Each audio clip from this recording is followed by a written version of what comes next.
Hello, everyone. Welcome to the Wedding Community Podcast. My name is Travis Heberling. I am a photographer and videographer and business owner located in the Chicagoland area. And I just want to start off by saying thank you for taking a chance on this podcast and downloading it. I know there's a lot of places to get information, and I just appreciate you deciding to download mine. They say one of the most downloaded episodes is episode 1. So this is a little nerve-wracking to me since I have not hosted my own podcast. I have had the pleasure to be on podcasts, to speak in front of people, to speak on virtual events, but there's just something a little bit different about doing a podcast. So I just want to ask that you bear with me as I figure out the technical difficulties that come with doing a podcast, especially with incorporating video and audio. And we will see what we can do here. So why am I doing this, and what is the goal of this podcast? So I've been in the wedding industry for over 10 years now, and I've been able to meet some amazing people. Other photographers, other videographers, wedding planners, wedding venues, pretty much any kind of vendor you can think of in the wedding industry, I've been able to cross paths with them. What I wanted to do was to bring together not just my experience, but the experience of others I know. I think there's a wealth of knowledge that people have in this industry that could help all of us. So just because it's a DJ or a photographer, that DJ or photographer, they've been doing this long enough where they could help the florist or the cake maker or anything along those lines. So this podcast has 3 pillars: education, community, and storytelling. So we want this podcast to be informative.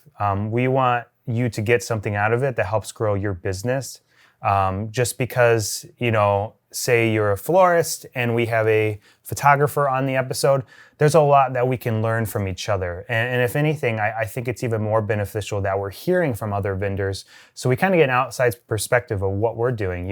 For myself, I think that I work pretty well, with other wedding vendors, but maybe I'm totally wrong. Maybe a planner is looking for something specific when they want to, recommend someone, or a venue is maybe looking for something specific when they want to add a wedding vendor onto their preferred list. So my goal is for us to kind of share our knowledge with each other and to be able to help. But even more so in education, I plan to bring on non-wedding vendors. And so what I mean by that is, I want to get financial advisors. I want to get people that can help with CRM. I want to get people that can help with social media, with SEO.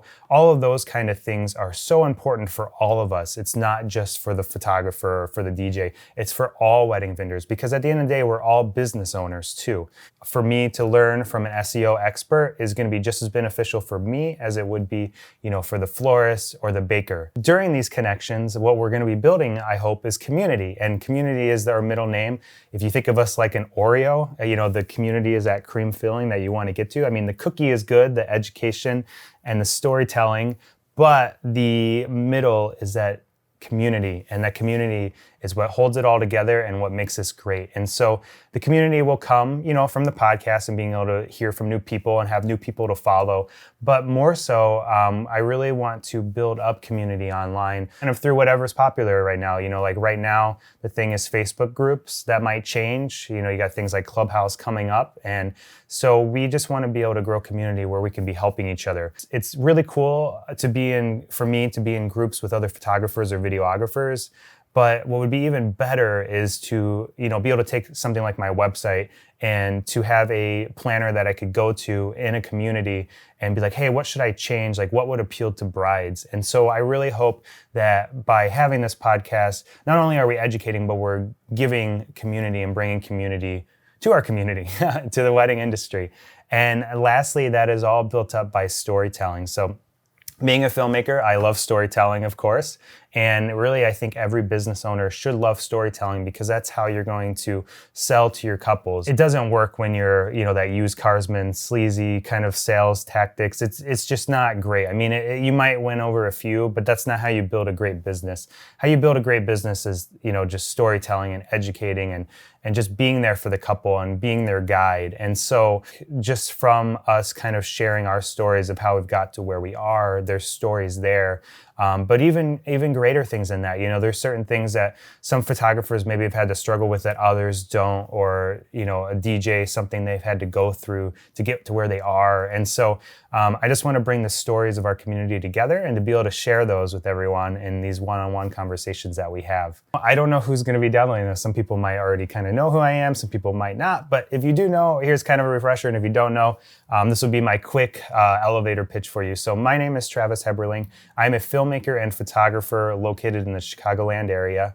Growing up, I've always been into learning about, the creative processes of different things like, drawing and illustration and all kinds of forms of like traditional art. And I always loved it. I was never necessarily really great at it, but I did really enjoy it. And so when it was time to figure out where I want to go to college, I decided to go into an art school. It's kind of mixed feelings about that. We won't get too much into that. But for the most part, it was good in a lot of ways, and it got me going on the right path. So I had studied special effects and motion graphics, and through that, I did pick up a little bit of filmmaking and photography, but I really wanted to do like 2D animation, and I was really into that. And so when I graduated, I kind of focused a little bit on filmmaking, but more so on the animation side of things. Did that for a little while, had a little bit of trouble trying to get hired by somewhere. It was a lot of freelance work. So I just kind of kept freelancing and kept doing that. And what would happen is, I would do a video for a business, and I'd be doing an animation video for them, and it'd maybe be like $1,000 or something, which at the time seemed great. But when I really was adding up the hours and to hire a voiceover person and hire an illustrator, and then for me to do all my animation work, these were sometimes like 60-hour projects, and so not as great as I maybe thought when I signed up for the $1,000. But what would happen with these businesses is they were super interested in having me create other content for them. So, this would be like testimonials or coming in and interviewing like the owner of the business. And so, the first time I was kind of asked, I was like, yeah, I could do that. Like I have a little bit of background. So I just started kind of investing in camera gear and lighting and audio. And I would do these shoots. And what I found is they were kind of willing to pay the same, if not more, for these video shoots than they were for the animation video. And maybe part of that is I wasn't very good at like selling the product because I was so new. But I just found it so much easier to market these videos. And so I slowly started drifting into the route of video production. And to be honest, I preferred it better anyhow. When it came to animation, it was a lot of computer work, a lot of long nights, just kind of grinding away on the computer.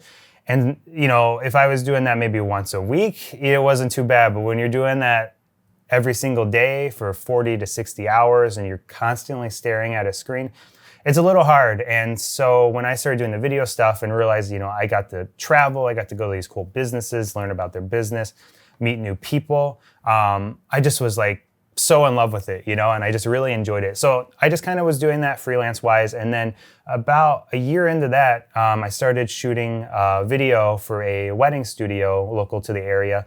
And it was a great starting point. They had me doing like 2 or 3 weddings a weekend, but it was a very kind of cookie cutter approach to the wedding. So, we'd show up, just kind of 2 cameras, keep it wide, not doing much with audio, with lighting. Actually, we were one of those videographers with the big camcorder and the light on top of the camcorder, that one that a lot of the guests hate because you're kind of just like blinding them with your light on the dance floor. And we were one of those videographers, kind of the more traditional old school style.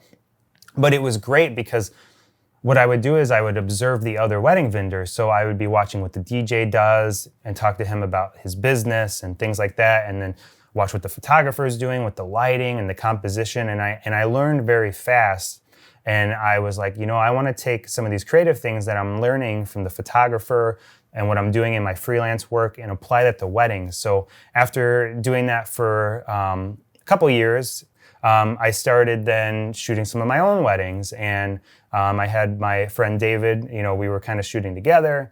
We met at the studio and we started kind of, shooting some weddings together and shooting video. And I guess, we would do a wedding and they would refer us to one of their friends. So I guess we did a pretty good job. And so we would just kind of keep doing that.